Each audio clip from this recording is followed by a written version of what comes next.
Washington House and Senate Republicans have reached an agreement, in principle, on a consensus tax bill, keeping the party on track for final votes next week with the aim of delivering a bill to President Trump's desk by Christmas, according to people briefed on the deal. Senator John Cornyn of Texas, the majority whip, told reporters that Republicans will be briefed on the deal today, and that he is confident it will be approved next week. The agreement drops the corporate tax rate to 21% from the current 35% rate and will go into effect in 2018, rather than 2019, as the Senate bill originally called for, according to a senior Republican congressional aide. The bill also allows individuals to deduct up to $10,000 in state and local taxes, split between property taxes and either income or sales taxes paid.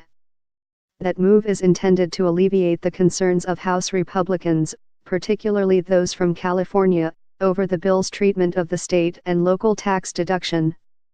Lawmakers also agreed to rescind the corporate alternative minimum tax, which was tucked into the Senate bill at the last minute as a way to pay for the $1.5 trillion bill.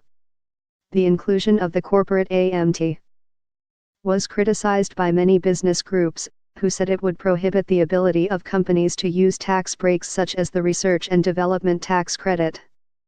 The top individual income tax rate will drop to 37%, down from the current rate of 39.6%. But the rate will kick in for income levels below the $1 million cutoff outlined in both the House and Senate bills. The conference bill will preserve the individual alternative minimum tax, which the House bill had eliminated, and the Senate bill retained in a watered-down form. The conference version will apply to even fewer taxpayers than the Senate bill would have, the congressional aide said. The agreement in principle appears to allow some high-earning business owners to claim an even larger tax break than the Senate bill would have.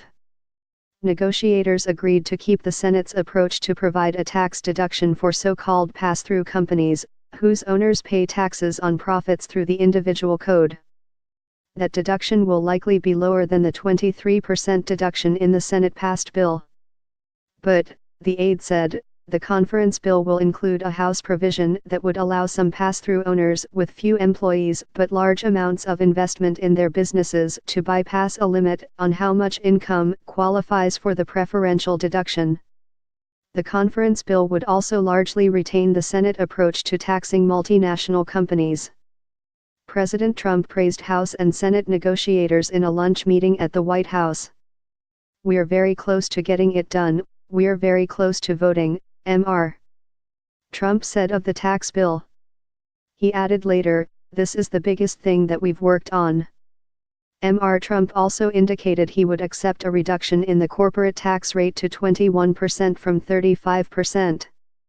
Until recently, Mr. Trump had insisted on a corporate rate no higher than 20%.